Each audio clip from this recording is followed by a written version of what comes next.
Welcome to the Wild Remedies podcast. I'm your host, Christopher Ancora, and I'm here to bring you captivating stories from some of the most fascinating people I've connected with on my own journey of physical, mental, and spiritual well-being. So sit back, relax, and get ready to be inspired. Hi, everyone. Welcome back to the Wild Remedies podcast. Today, we have the Journeymen back on for round 2. And today's episode might be a little bit of a touchy subject.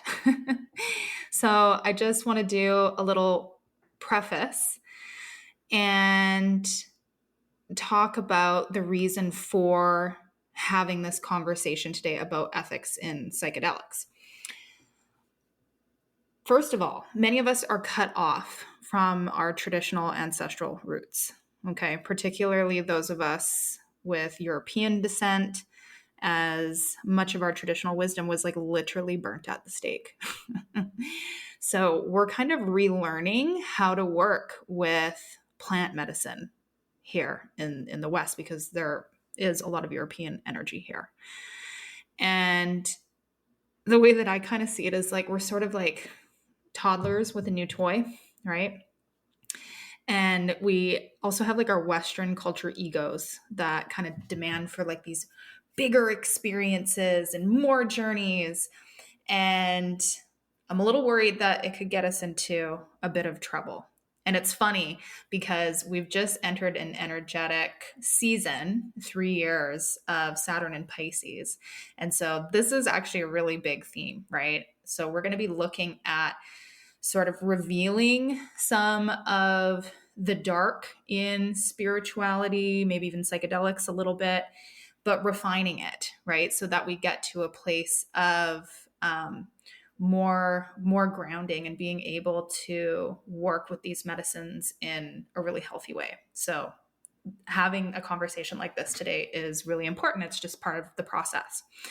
And like lately, I've been hearing some really crazy stories of people going into plant medicine ceremonies and not even necessarily ceremonies, but even just working with plant medicines themselves, and they're fucking themselves up, to put it not very lightly. Delusions of grandeur after journeys, paranoia. There's, all kinds of stuff that's happening out there, and I'm hearing about it more and more. And myself, even, I participated in a journey recently, and I ended up feeling pretty dysregulated afterwards. Actually, for about like 3 weeks afterwards, I was feeling pretty rough. So I'm going to talk about that experience a little bit and kind of how it affected me, and how I was able to kind of bounce back from that. And now some of you listening to this podcast, you may have been part of that journey with me. And I'm so grateful for that experience and all of you guys, because it was beautiful on so many levels. Like, my favorite part was meeting all these amazing people, making new friends, and sharing our experiences together at the time. Like, it was fucking amazing. It was a mind-blowing experience, and it was great. But I think it's also important for us as a collective to examine both the light and like the quote unquote dark experiences that can potentially happen together, so that we can learn to work with these potent medicines and bring about positive change in Western society, but from a more grounded space, right? Like, I think we're kind of still in that like psychonaut phase where, we hear about the crazy stories that Paul Stamets tells about like all of the crazy mind-bending stuff and seeing God, and, really, we're just seeking, right, to have new experiences and hoping that they're going to really change us in a profound way. And there's nothing wrong with that, but, there is also overdoing it. And I think people who are wanting to explore medicine also have to be in a certain state, and we also need to have more conversations around energetic hygiene. So I don't think I mentioned this in the podcast recording, but I needed to have a lot of energy cleared after the last experience that I had. And my shaman, who was helping to get me sorted out, she was like, oh, like she's like, I'm seeing this happen a lot where, and even for her, like facilitating, because I guess she facilitates medicinal mushroom journeys as well. She has vision though, right? So she's able to move and transmute energies and all of those things. And that is a really important thing or skill to have as a facilitator, because what's happening is we kind of have like these energetic orgies that are going on when we have a whole bunch of people in a room that have their third eye blown open. And, you can do all the energetic shielding prior, but it's still, you really do need somebody to manage that energy. In my case, that was kind of what ended up making me ungrounded afterwards, was I ended up getting some like literal entities on me. And that might sound totally crazy, but it is a real thing. I can assure you, as soon as I had that energy cleared, it was, well, I actually had to have 2 sessions, but I was like, oh my God, I can function again. Like, it was pretty bad. I was so whacked out. Like, weeks after that, I almost crashed my car on the drive to go see my healer to get this energetic mess off of me. And I'm the type of person that is into this stuff and that has a support system. And so my worry is that there are just regular folks going in to have some sort of experience that may not have any experience in plant medicine, that could, end up in a situation where there's not enough integration or not enough support, or are in an experience that isn't facilitated by somebody that can actually manipulate and move energy.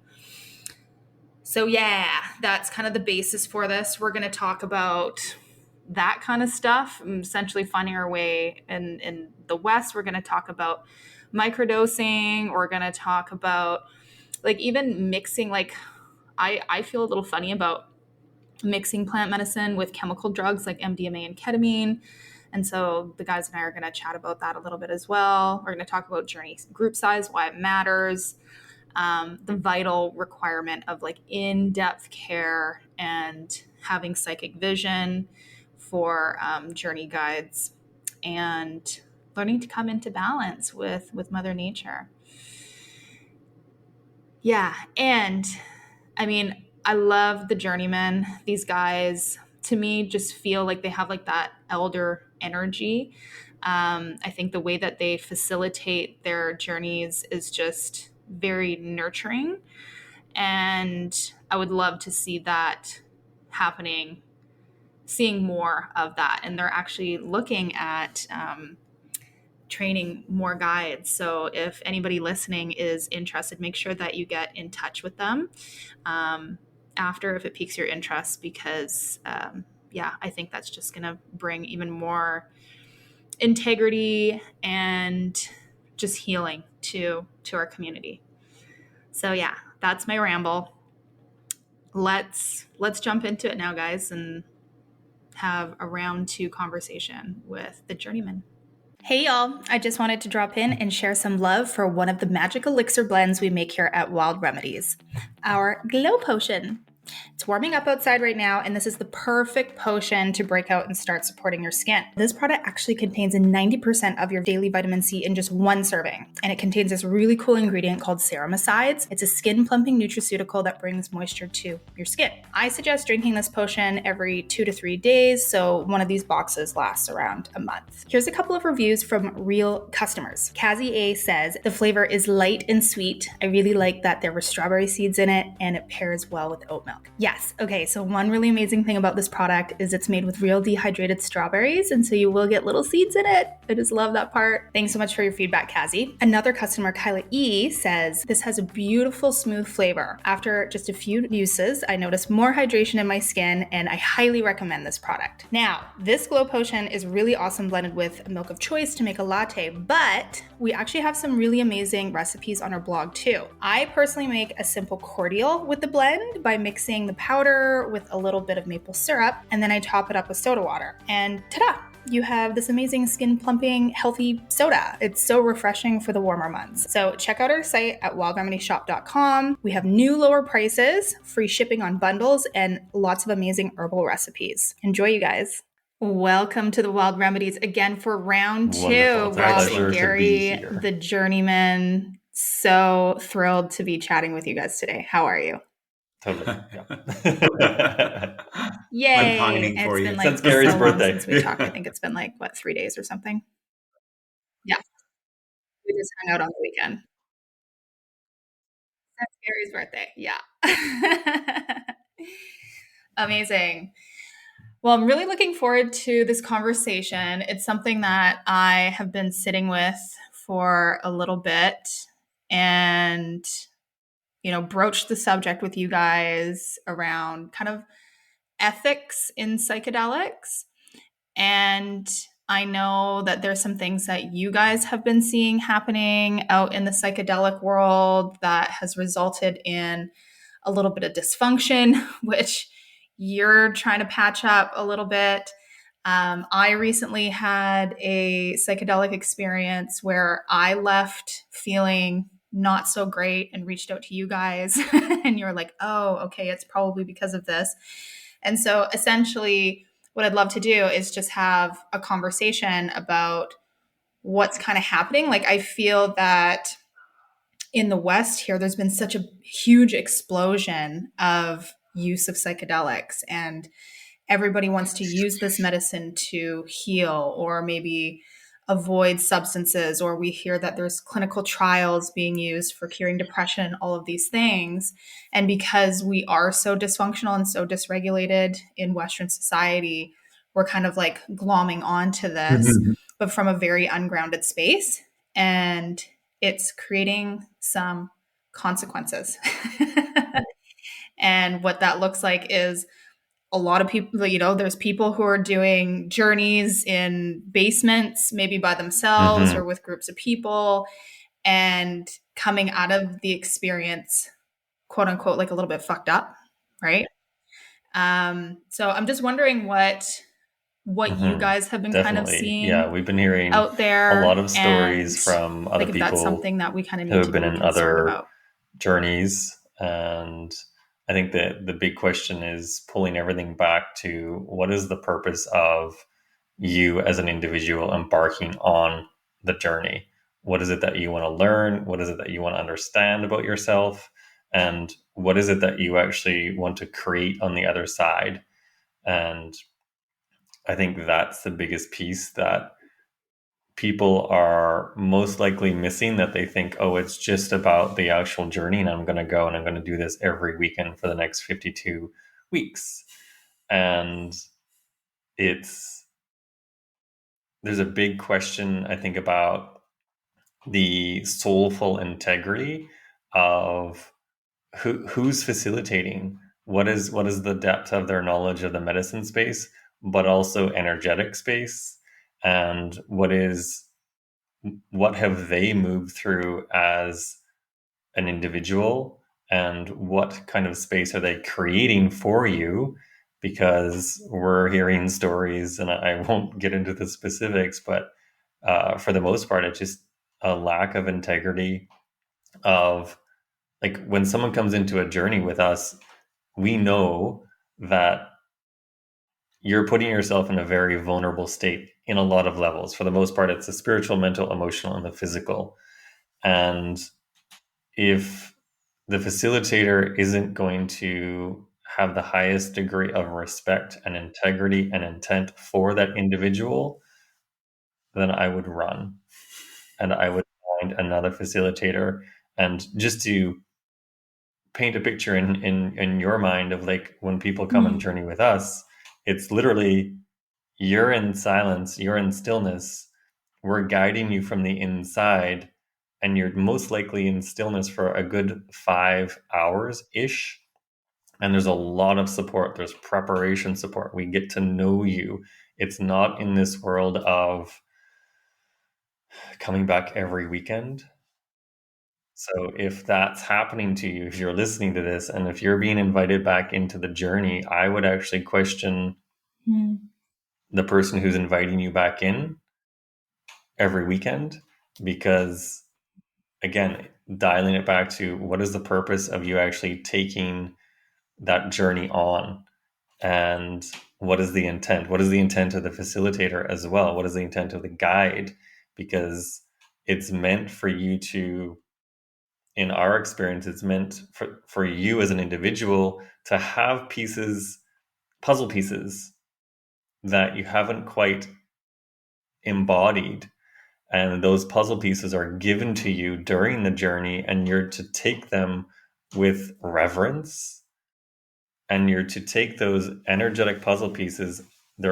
It's information that's presented to you.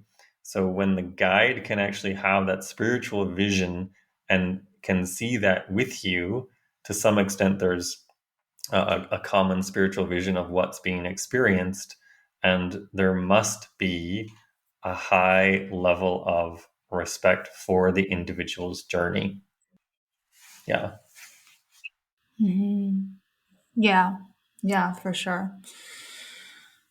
Yeah, because I feel like what's happening, and I've been hearing about this quite often, and it's not necessarily even happening in groups, but people are kind of dosing themselves as well and not being able to integrate. They don't have the support, right? Like, and not even necessarily with, like, I know you guys work with psilocybin predominantly, but I know the story of this guy that I had met a few years ago, and I don't know Mhm. how he got his hands on iboga, but he decided to journey on his own with iboga and ended up with pretty severe tinnitus afterwards, and then just went down this huge rabbit hole of like depression and freaking out. And you know, I remember he had like all of these computer programs, and he was like hooking his head up to like Mhm. these things where he was trying to analyze his brain waves, and like it just like it went into like a very dark place for him, and I felt really bad. But like if you're not prepared, like I think you also have to be in a space where you're prepared for something like this too. I was listening to another podcast recently, and I would love to have this person come on because he had a very similar iboga experience where he had ear ringing and some issues afterwards, and ended up on like a whole psychotherapy route afterwards.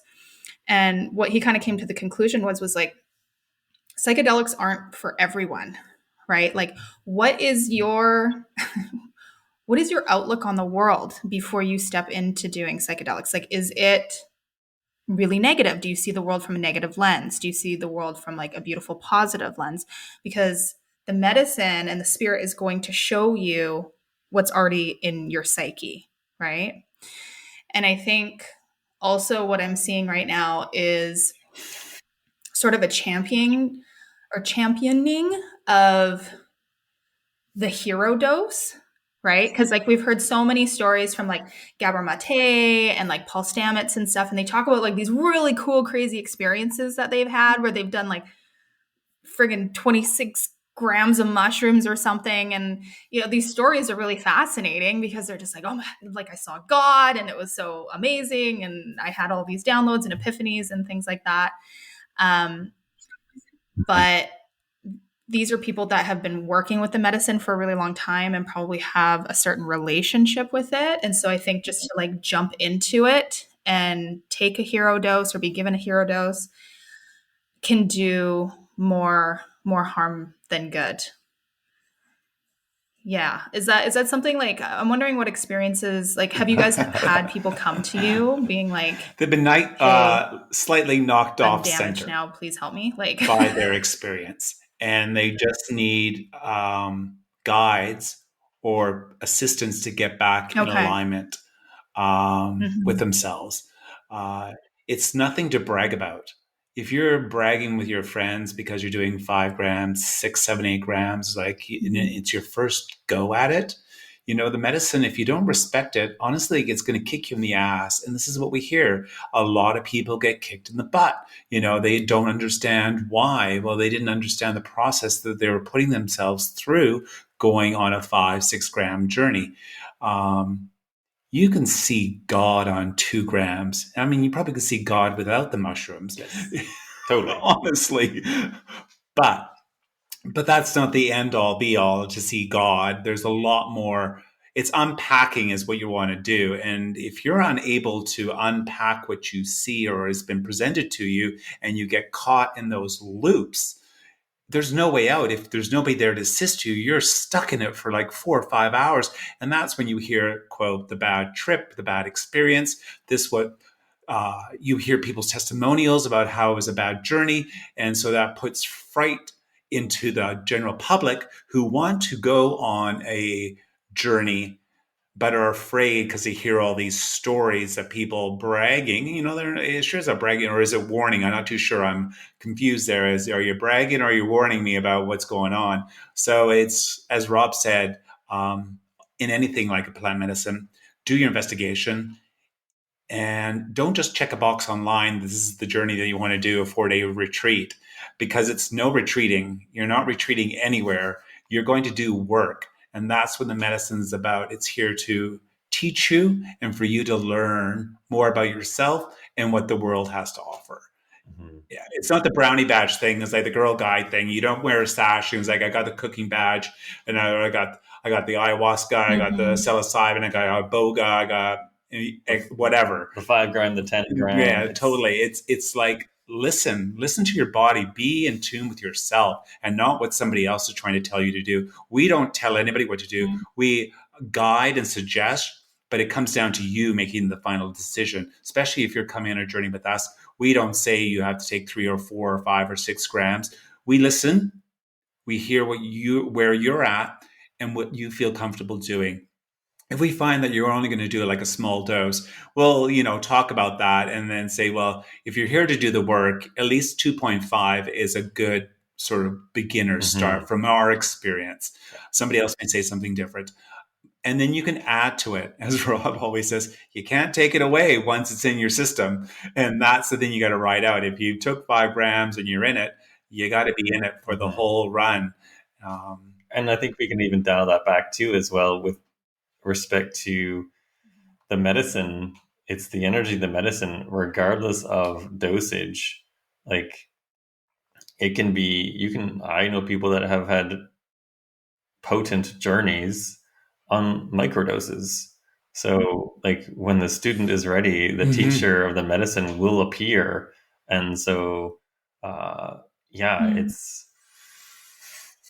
dosage and the whole ego aspect of like, oh, I did this or I did that. It's. I think it's completely. That's just part of the ego saying like, "Yay, look what I did," and yeah, so it's there are so many different pieces that we evaluate in the whole entire process. And again, it's not like we take time to get to know our clients. So it's not just hi, come for the weekend. mhm, Um, it's getting to know our people on the spiritual, the mental, the emotional, and the physical levels.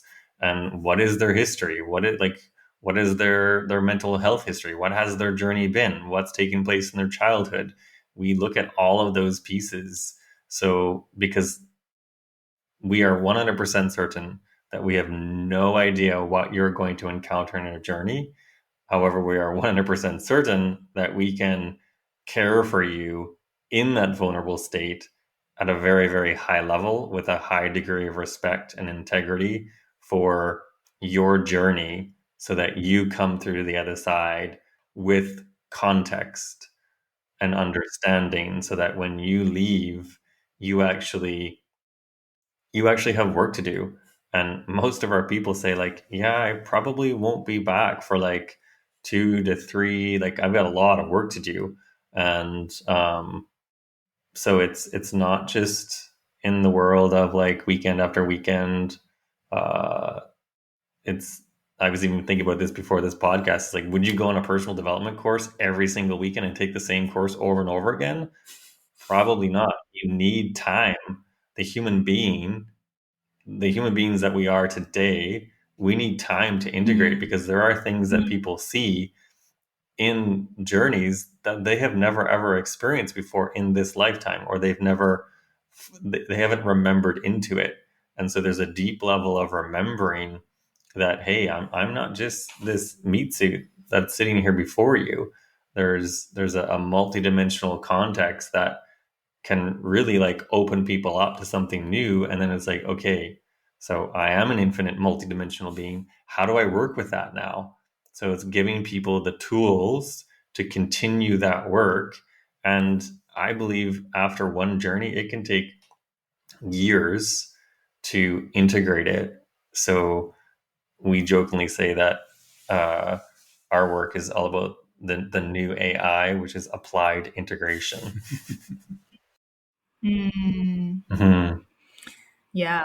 Yeah. The integration part, I think, is really critical and might be a little bit lacking. Like I remember even the Iboga journey that I did several years ago. Like there was definitely some preparation and stuff, but like, and you know, came to ceremony with a list of things that we wanted to work on. But there Mm-hmm. definitely was that lack Mhm. of like follow-up care, and I think it depends on the person too, right? And there's different reasons for wanting to journey, right? People who are more experienced and want to explore the depths of consciousness and do those hero type journeys and maybe have a lot of Mm-hmm. experience, that's one thing. But a lot of people are coming in with like, you know, maybe a brain injury, or, you know, they're suffering really deeply with depression and things like that. And being kind of blown open and having like an ego death experience, and then being like, you Mhm. know, patted on the ass and being like, okay, and like have a great time and get on with your life. It's like that can leave people really reeling. Um, like just for a little bit of context, the last journey that I did, like it was so great. Like I absolutely loved everybody that was there, and you know, made really great friends, and like most everybody was like super dope. And but it felt more of like kind of a party like experience. And there was a lot of us there, and I personally at the time enjoyed my experience, and it was okay. But I have a lot of experience, right? But I left with a few key issues. One of them being my gut microbiome. Like I don't know if the high dose of medicine that I took just carpet bombed my gut, but like I Hmm. was feeling really low. Like I basically couldn't function for like 2 or 3 weeks afterwards. And after about a week or so, like I was just not feeling any better. And I was starting to get like these really weird sort of spells. Like it felt like I felt really like happy and at peace. I think because that the Mm-hmm. mushrooms can do that. But at the same time, my energy was just, it was like squash. Like there was something wrong. And I intuitively got a hit to reach out to one of my shaman people here who does Reiki and energy work, and she's psychic and stuff. And I was like, it was just like, talk to Jordan. You need to talk to Jordan. So I reached out to Jordan and I was like, hey, girl, I need a session. She's like, okay, okay. Hmm. And it took me about 4 days to get in to see her. And I was so whacked out, I almost crashed my car on like, driving to go see her. Like I was out of it. And I show up and walk in, and she was like, whoa, like, what is with your energy? And I was like, oh no, but I feel really bad. And I get down on her table, and she's like, oh man, like you have a bunch of energetic like entity shit hanging on to you. And during the ceremony, like we all, you know, were instructed to put a bubble around us and whatever, but like I don't think that that was strong enough. And when you're in the medicine, like you're so blown open. Like I had such a beautiful experience, and my third eye was blown right open. It was great, but like you have stuff that is just floating around. You have people's things, and if you're an empathic person like I am, you know, stuff can just come into your energy field, and it can stick with you. Now if you're an individual that is not aware of those types of things, that doesn't get intuitive hits to call you your fucking shaman Mm-hmm. next door, like Yeah. you could be left reeling from that experience and quite ill for God knows how long, right? And so that to me is concerning, and a thing that I think we just need to talk about, because it's not like you just go into the medicine, you're going to have a crazy experience and have all of these epiphanies and you're going to feel great and whatever. Like there's a lot. So I Mhm. think it's really Mm-hmm. important to ask some questions about how these journeys are facilitated for people, I mean, like, we talked about Yes. this over the And weekend, but like, typically you it's guys four don't or It's less. host 4 or less. any, like, the largest ceremony you guys have done has been with like 6 people or something, right? Okay. Yeah. Yeah. And I mean, and when you look at indigenous cultures where the shaman is performing the ceremony, like, generally they can see energy, right? So they're going around and they can see stuff and they can move things and Mhm. they can transmute, and they see you're sitting with something heavy, and like they can literally physically move that stuff for you. And I think that is such a Yeah, I key, think there's huge, important 4 words that are like really part of yelling the loud at me process, right because you now. can And end up the taking first on one some shit. is energetic integrity. And the second pair of words is spiritual vision. So, does the individual that you're working with have spiritual vision? Can they actually see what's going on energetically in a room? And then, with their high level of attunement, can they actually work with the energy in the room? When we are in ceremony, it is constant. We are maintaining the energetic integrity of this space nonstop. And we use a multitude of different energetic spiritual technologies that we have been gifted to maintain that space. And there are firm boundaries put in place whereby, yes, you can tell someone to put up their bubble. However, when you're in an actual journey, the medicine man or medicine woman that is tending to you has to be able to care for you in a deeply nourishing way. And they have to have that capacity to stick with you when that individual who's in the journey is going through the trenches, because we've seen it whereby people are like, whatever, they can deal with their own stuff. It's like, no, you need to be on the metaphysical energetic planes with that individual side by side. There's a soulful collaboration that takes place. And if we look at yesteryear, when people lived in tribes, what happened? People didn't go on journeys every freaking weekend. If that's happening to you, ask yourself some questions. Again, like, journeys are meant to be initiations from one phase of life to another. You're not going into a new phase of life every week. So there is no way that you can integrate all of that information if you're doing that every weekend. And we've spoken to some people, and it's like you can become highly fragmented. And so that whole piece of like energetic integrity is so huge. And because I even remember when you messaged me as well, and I was like, oh, it's like I need to do a clearing. And we did that. And that was like a piece of the puzzle that we were guided to, hey, let's have a conversation about this. And so, yeah, again, it's all back to integrity. So, like, we're kind of in a little bit of the Wild West right now of psychedelics, and the Western world is like a little bit psychedelic happy. But if we look to yesteryear, when people lived in those tribes, the other piece to that puzzle is that everyone knew. Everyone in the village, everyone in the tribe knew that this one person or 2 people were going on a journey. And as a result, the whole entire village, the whole entire tribe was there to support them afterwards. And if you're going back into your 9 to 5 job after a weekend journey, most people aren't going to even recognize that you did. They may sense a difference in you and may ask you, but that tribe, that support afterwards is so vitally important. And like, we have people that we worked with like 6 years ago, and we still support people in that whole entire process of remembering into those deeply transcendental touchstone moments and weaving them through into your current reality, because that's what was presented to you.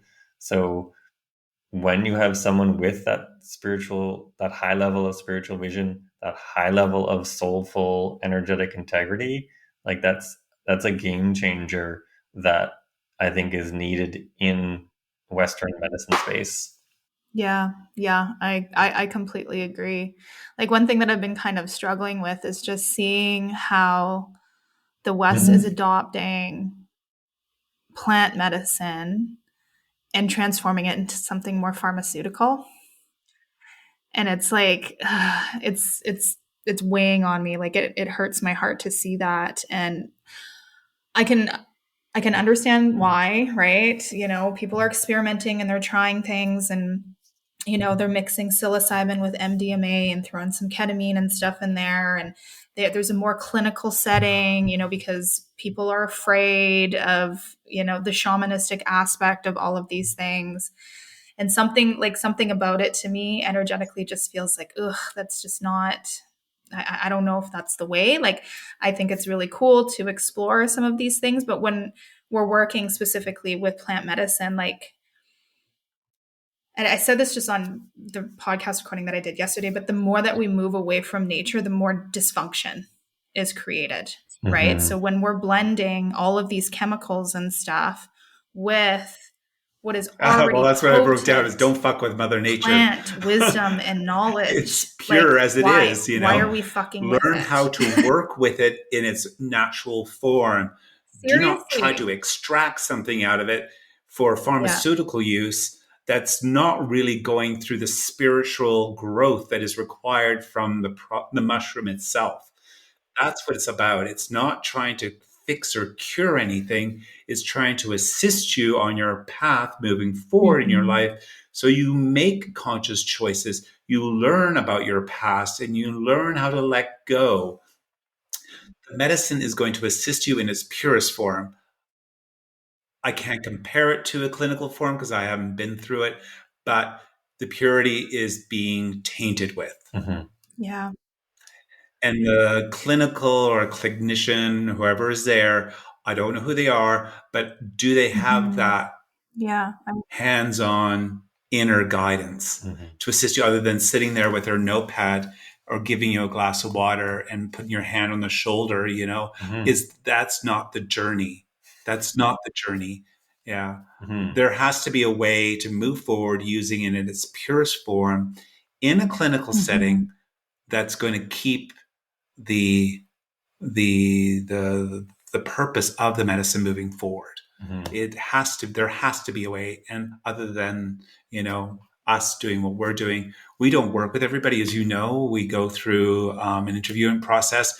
And then if somebody who's needs clinical assistance, there is a number of places out there to go that we can't work with, or we're not capable of working with extreme PTSD. PTSD. Yeah. Yeah, yeah, and I think the big part in that too is that Western society has been so deeply addicted to consumption, Mhm. and there has to be a transition to creation as opposed to just consuming, consuming, consuming. So consuming a journey every weekend, or even every month.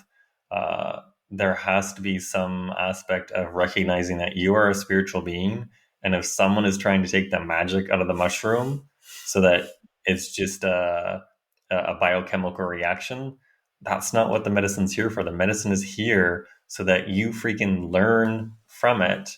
You as an individual learn something from it so that you can elevate yourself to another version of who you are. The old one dies away and you're learning, you're growing. That's like the modus operandi of all of humanity, is to grow and to create. So creator has given us medicines so that we can learn from it and create from it. If there's no creation between your journeys, then I'd say there's a yellow, if not a red flag on the play. I just had a vision. If you take the mushroom and you make it clinical and you take whatever you need out of it to assist somebody, I see Mother Gaia on the other side of the window going, I'm supposed to be in there with you. I'm on the other side. What have you done? You've tainted it. I'm here. I'm supposed to help you. And she's Mm-hmm. still knocking on the window. It's like, who's locked me out? Mm-hmm. Oh goodness. Well, and it's like that with everything, right? Yeah, I know it's funny. I'm Oh. just in my plant communication journey right now. I'm working strictly with dandelion for this entire summer. I'm choosing Mm. one plant. I was guided to just pick one because I'm going off and I'm trying all these different things and my guides have been like one. Choose one. And it's very like that spirit is very similar, right? Where like we have all of these little flags Hmm. on in our yards, right? Being like, I'm right here. I'm right here. Like, work with me. I can help you. And yet we're the way that we just ignore the magic and the beauty and the spirit of Yeah. nature Hmm. and in ego try Hmm. to turn it into something else or think that we know better is exactly what's creating all of the chaos in our world right now. And to come back into Hmm. balance, we need to embrace the wisdom, but we need guides, right? And so I love what you said about needing to have an experience that facilitated Hmm. with someone that has vision. And I know you guys are looking at training more guides, which I love. I see that being such an important thing moving forward because I know for me moving like for future journeys that's going to be a necessity for me. Um can't like are when you're training people like are you I helping to think open it's third eye, like are you able a to it can be facilitate that either sort of thing, or or. Hmm. do the people coming to you And already need to look, we're have those just in the gifts? infancy of creating that those programs, and we would want to look at like not their whole entire resume, but what have you grown through? Mm-hmm. Where have you been? What have you been doing? What have you been working on? Um, and like, I've seen people like open up pretty quickly and have a like what I would call a quickening experience whereby they have that spiritual vision. So yeah, like we would want to know like, are you able to see on the inside? Are you able to like pick up on things? Are you able to trust your intuition? Are you able to like one of the things that is and will be part of the program is that it's not prescriptive. It's not, oh, this is what the Journeyman Collective do and you have to do it this way. It's opening up to your gifts with, again, with that high level of integrity, high level of intent for the individual or individuals that are with you, and really trusting those gifts that can come online for you. And um, yeah, because there are pieces of the puzzle that we've created that no human has ever taught us, but we've been gifted with a number of different things that we use in our journey to maintain the integrity of the space and to also to help people move through those loops. And it's um yeah, it's vitally important to know who you're with. And then for us in that program, it's also like, can you actually sit and be with someone on the inside when they're really going through the depths of their own darkness, or when they've actually discovered their light or their genius? And can you help them translate it? Can you help them give context to what they've discovered and distill it and percolate it into their life or their business? Uh, I find that the most important thing, if you're coming into a facilitator or if you're wherever you're doing with the medicine, is can you put your shit on the shelf and leave it there and get it and step aside to be the vessel, the conduit of information that's going to flow through you for them. So basically, then you deal with your stuff afterwards. So it's learning how to just put it away, get out of the way, so you can be there fully mhm. for your clients. Yeah.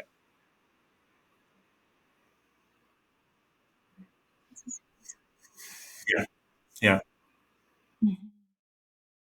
Yeah. Yeah, and I think that takes a certain type Mhm. of person, right? To, have that type of Yeah. wanting to help, that loving Mhm. connection, and it just has to be part of the personality too, right? Like, and it's not for everybody, and that's okay, right? I think there's Mhm. lots of different ways to Mhm. support Yeah. this, space and this new frontier that's being built that I think is really important and very Mhm. potent. With all the dysfunction that we are currently in, like we do need these Yeah. experiences, but and it's fine. We're going to bump up against some things as we find our way. One thing that a thing that I heard recently that I thought was really enlightening was someone was explaining how it's almost unfair to expect. So in indigenous cultures, we have a lot of people that are going down to South America and things, and are looking to shamans for support and wanting to have these experiences in a more traditional way. And I know that there's a bit of lack of integrity that's happening there now because it's become almost like a tourist type thing, unfortunately. But it's important for us to figure out our way through those experiences, because the people who have all of these Western folks coming down, like these are indigenous people that have grown up in nature, that are from a completely different culture. And then we have our crazy asses with all of our neuroses and our fucked up societal stuff going down there and being completely dysregulated and being like, Mhm. help me, help me, help me, help me, cure me, cure me, cure me, cure me. And there's only so much that they can hold in that space too, right?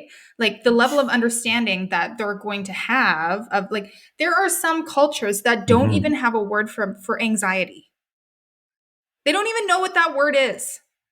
And we wake up with it every day, a lot of us, you know?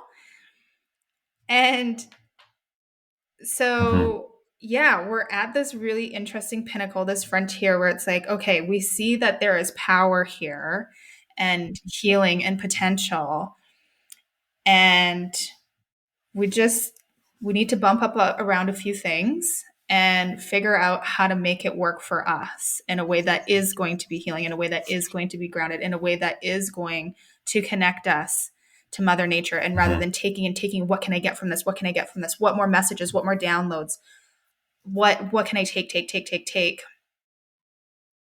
kind of switch that focus and Mhm. Mhm. have a more integrated experience that puts you on a new path. Another thing that I keep thinking is like the energetics of mushrooms, like they're decomposers, right? They decompose, they take things apart. And I'm kind of curious, I'm wondering Mhm. what your thoughts are on microdosing, right? There's a lot of people that are microdosing every single day. And I have a teacher that had some strong Mhm. things to say about that. He said, we're overdosing on mushrooms. Like, as decomposers, like, we don't need to be consuming this all the time. And apologies to anybody listening whose like entire business might revolve around mushrooms. I know we Right. have some mushrooms in our products.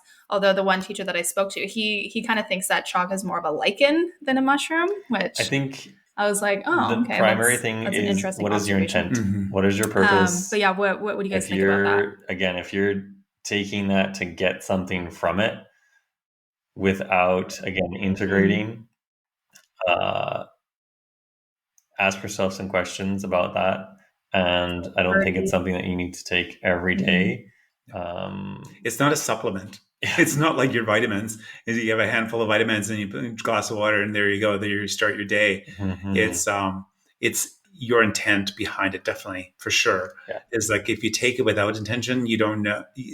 Sure, it's small doses, but it still has potency Mhm. that's going to alter your being, of who you are energetically, Mhm. and you just I'm not against it, and we've done microdosing a bit, and but it's not. We're not It, called to do it every day. it's not prescriptive. And I Yeah. think that, like, we have a whole entire apothecary of so many different supplements, and a lot of people will be like, oh, you have to take this every day. It's like, no, like, if we, like, circling back to the whole like nature piece, if we actually connect to the fact that we are freaking nature, this meat suit, this human suit that we're in, it is nature. We don't need to go outside to connect to nature. And if we really start listening to that innate intelligence that we all have, and stop using the monkey mind of like, oh yeah, I'm going to do this every day for the next 90 days. It's like, well, what happens if you get to day 10 and you actually feel like you don't need it anymore? Then listen to that and stop just getting on the bandwagon of a trend, and listen to yourself deeply. And that, like you said, the mushroom is a decomposer. It decomposes that which is no longer necessary in forests. And if you're taking it, it's going to be decomposing different aspects of your being and sending that nutrients out into the forest, into the human being, to create something new. So again, I would ask, what are you creating from it? You have there is an aspect that if you keep taking it, then you're going to almost compound. Like if it's for anxiety, you're going to compound it, whereby where it's like, I have all this creation energy that's been decomposed and illuminated, and there's all these ideas, but I haven't done anything with them, so I need to microdose more. So you get in this vicious cycle of like, just taper back for a while and see what, after maybe a 2-week stint or maybe a 30-day stint, just doing it with reverence, respecting the medicine of what it's here to teach you, and create from it. Don't just focus on consuming it so that you can consume something else even more, and just honor it. Because again, I think it'll kick your ass. Yeah. Yeah. It makes me think of like, taking psychedelics for focus for work, right? For me, it just feels like not quite in alignment, right? Like maybe lion's mane, sure, but like psychedelics, I feel there just needs to be more reverence Yes, for it, right? they're Like all with our medicines. teacher Even the plants, all lettuce, even plants radishes, they're all must be medicines. All approached with teachers. They're reverence. all They all have teachers, spirits, definitely. all of them.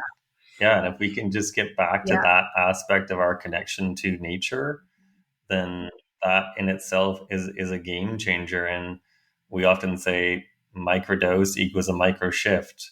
So if you actually really want to shift, then like maybe actually inquire about a journey and actually go in and do the work. And the other piece to that too is that I know some people are really afraid of like what's going to happen on, like, if I go and do a macro dose of like 2 or 3 or 4 grams, and they're like, am I going to lose my mind? It's like, yes, you are, because you're supposed to lose your mind.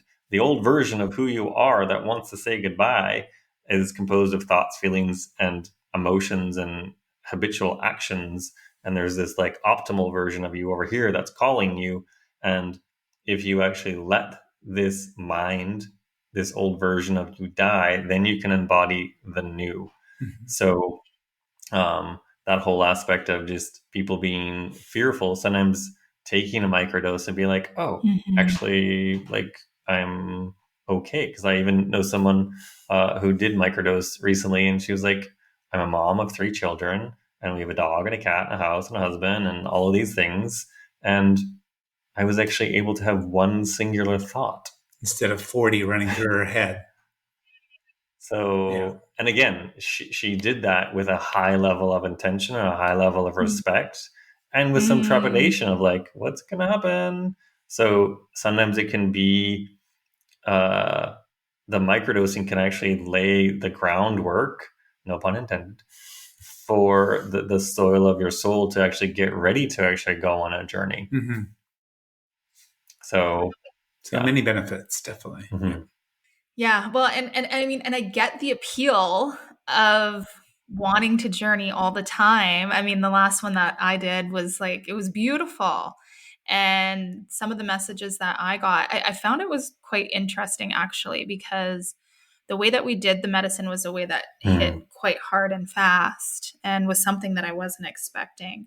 But I had a lot of remembrance and integration from my iboga experience. So it actually didn't fully feel like mushrooms to me. It felt like a blend of the iboga and the mushroom. And I got a much better understanding of the personality of both of those spirits. Because I forgot, it was such a long time ago since I did iboga. And iboga was so deep and dark, and it shows you very twisted things, like for hours and hours and hours and hours on end. I would just see very vividly with my eyes closed, just demented, tormented, falling apart and changing, and faces falling off and all these things. And I wasn't afraid of it, but that's just the personality of it, right? It's very dark. It's dark and deep, and it's like taking you apart on so many levels. But I've been through a lot of deep, dark shit in my life. And so for me, I was just like, oh, this is fascinating. Like, okay, I guess we're just riding this out for 24 hours. And, and I just found it fascinating. But with the mushrooms, it's rainbows and light. And just, I remember just being in complete awe because of how deep I was brought. And I was just like, oh man, like, I didn't know it could be like this. I didn't know it could be like this. And the message was just lay back. We're doing stuff. Your DNA is being reorganized right now, and just let it happen. And there was, kind of an ego death. I was no one, no person, no thing for a while. And there was a lot of beauty in it, and the experience overall was wonderful. But I wish I had gone in with more intention, with more integration, for sure. So yeah. And that didn't happen that long ago. And I'm not really interested in doing another, like, unless it's with you guys. But I feel like I was good for a bit, right? Especially the rough, like, 2 or 3 weeks after that. And I think there was also just a lot of stuff energetically going on too. Like, we were coming into eclipse season, and there was a bunch of like crazy new moon shit. Like, it's just basically in my life since that experience in March, I have been in a washing machine ever since. Kind of like kicked it off. And a lot of it is just fateful things that are meant to happen right now. And I know that I was meant to be there and have that experience so that we could have this conversation, right? And like, nobody's wrong, right? It's just we're learning, and like, let's figure out a way together to empower each other and to hold even more light as I think that's we travel the big thing with all of that. It's like this new portal that we're going through right now. I would say it's like a communal elevation that we can all support each other in. So we can elevate each other in relationship, like Gary and Rob, in our personal lives, in our professional lives, and that can be extended out to elevating, asking ourselves questions of how can I even refine this more? How can I support people more deeply? What is it that I'm called to create that's going to support more people in an elevated, refined way? And just asking those questions of, like, even what does my community need from me? What does my community want from me? So that there is that elevation, there is that raising up of soul community, which is one of our taglines on the t-shirt. Yeah.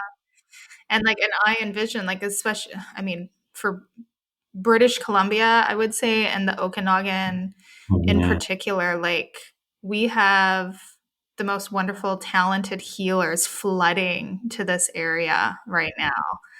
Right. So I think it's just such an amazing opportunity for everyone to just start working together and connecting and learning from each other. And, that's my hope. That's my dream. That's what I love. I love connecting people. I love all the amazing people in our community and getting everyone together to learn from each other and create and build just, a more beautiful world that revolves around healing. I think that's what this whole generation is about, is just transmuting and healing generations of like so much darkness.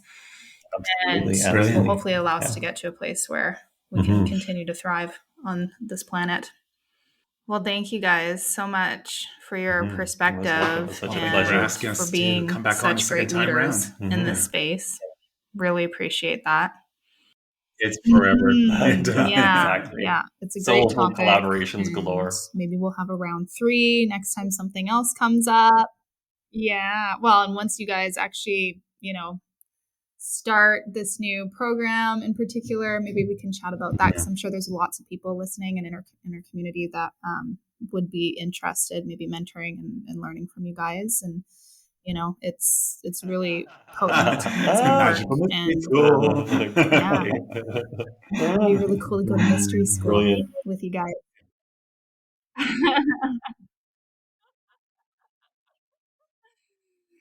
Yay. Okay, well, if anybody wants to learn more about either journeying Through our with you website, guys or just maybe being able to get in touch to learn about www.thejourneymencollective.com. things that you're going to offer in the And future, we're on what's the Instagram, best way same for them to do handle, that? and Facebook also, and some on YouTube. Yeah. Mhm. Thank you. Thank you. Amazing. Okay. Thank you guys so much.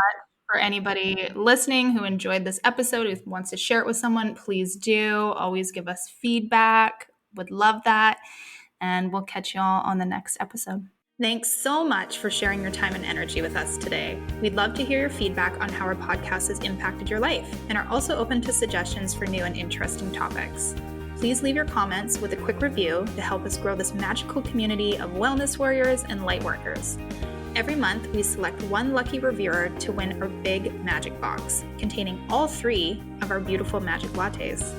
To connect with us further, check us out on Instagram at wild_remedies. Thank you again, and see you at the next episode.